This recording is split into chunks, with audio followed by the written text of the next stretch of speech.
Hey everybody, Preston Bolter here with Pocket Jacks Comics. Leaving for Tucson Comic Con tomorrow, but there has been a development regarding the Mitch Breitweiser Futurist story. Ethan Van Sciver has apparently revealed that one of the conspirators was Doug TenNapel. Well, that one came out of left field.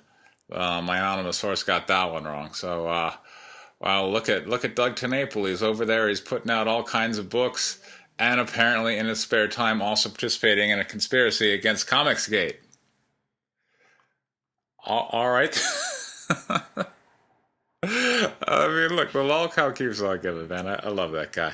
All right, but what I wanted to talk about today was on Monday, Ethan gave kind of a pre-stream to the Free Kelsey stream done by Mitch Breitweiser, and on Ethan's stream he was kind of revving people up, and then he closed his stream and sent his audience over to Mitch's stream, and the results were apparently less than spectacular. Mitch Breitweiser came out and said that Kelsey had been unfairly criticized by Edwin Boyette, and that this was going to be the next Jack Kirby. And you can just read some of the responses that were left on Ethan's stream in the comments section. They didn't seem particularly enamored. I like the one that was I expected thunder. I got flies farting. And another, you should have never stopped your stream for Mitch's. He bitched out big time. Their silence emboldens, encourages, and even welcomes more attacks, even if they delusionally believe it won't. They are protecting no one but the a-holes responsible for this shit. Also, they F customers. They don't want to give money to scorpions in human suits. This will backfire on them, and in a big way. They will have no one to blame but themselves for not doing what they needed to be done. This was some epic soy-based shit. And one person said, I got banned. I heard up to 30 people got banned, from what I was understanding. If you were there asking about Red Rooster fulfillment, they just dropped the ban hammer on you.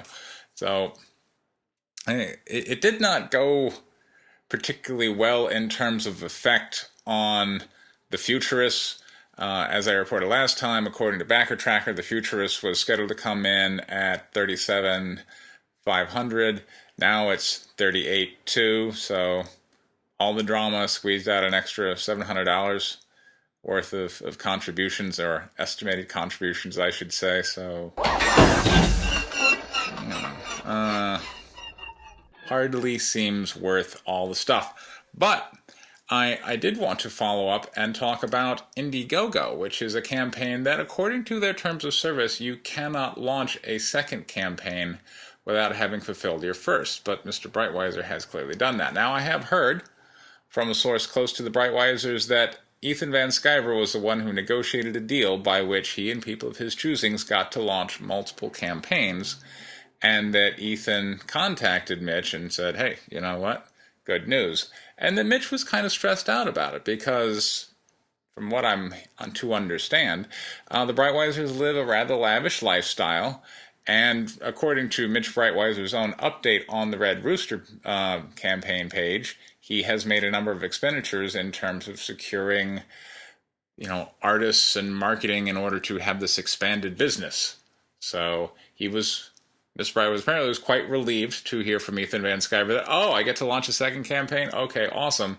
And I'm sure he was figuring that was going to bring in a lot of money.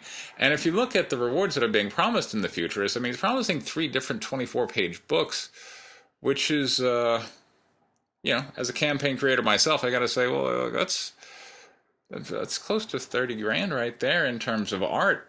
And the art looks good. I mean, look, it's a nice looking program, but if Mitch Breitweiser was relying on this one bringing in a lot of money, and it only brings in 38.2, then he's looking at, just as I reported last time, he's looking at being in the hole on this campaign, and if he was relying on this campaign to fulfill the previous campaign, you done messed up, Aaron!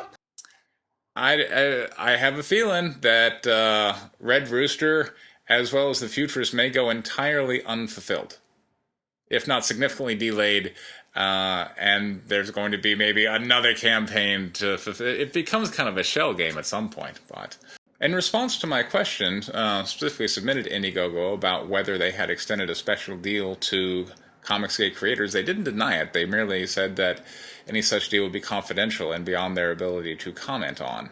But we do have Mitch Breitweiser, who clearly is running 2 separate campaigns, and more recently we've had Gilbert Deltres, a guy who has, if you look at his Twitter feed, been hailing Caesar quite a bit more lately and kind of been in with the pack of Comicsgate. I've done some prior reviews where he's been, just Comicsgate in terms of I believe in quality comic books, but lately he's been specifically more in the Ethan Van Sciver camp, and War Campaign has been running with his book. And whenever that happens, behind the scenes something happened, and now Gilbert Deltres has launched his second campaign on Indiegogo. And this one's only like a couple of weeks after the prior one, so there's no way that he fulfilled that one. I know, because I'm a backer, and I haven't gotten any updates or notifications, so apparently, if Ethan gives you the nod, you get to run a second campaign for Mitch Breitweiser and one for Gilbert Deltres, and you can kind of see how this plays into Ethan Van Sciver's influence peddling. So the second Indiegogo campaign would then function as Ethan Van Sciver's carrot to say, well, if you fall in line with what I want you to do, then you'll get a second campaign, and I'll vouch for you. Hey, you get 25 grand, it's free money, there you go. And of course we have the stick of War Campaign. By the way, Pan was brought up on charges for cyberstalking. His arraignment was Monday. He entered a plea of not guilty, but the district attorney does intend to pursue that case to trial. And then we also have the other stick of, there are conspirators that I haven't named, and these are just people he just intends to throw under the bus. And Doug TenNapel's kind of a safe one, because he's already made war on him, but that could have been somebody else, like the 3 people that my anonymous source had tipped me off to. Apparently, if behind the scenes you're pleading, well, then you don't get thrown under the bus that week. But this has been another very exciting 2 or 3 days here in Comicsgate drama. If the Futurist doesn't turn around, again, this whole house of cards could come crashing down. I mean, Gilbert Deltres may be able to fulfill 2 campaigns, but Mitch Breitweiser, from what I understand, he's already blown through that Red Rooster money and was relying on getting this second book at a pretty high fund level. And in the absence of that, he's going to be looking for some type of infusion of cash, or that's just going to be all she wrote. As I mentioned, I am going to be leaving for Tucson. There's still a few more days left on my White Lily 4 campaign. There's a link for that down in the description. If you happen to be in the Tucson area, come by and see me. I look forward to seeing you there at Tucson Comic Con. This has been Preston Poulter with Pocket Jacks Comics. Thank you very much for your time. Take care.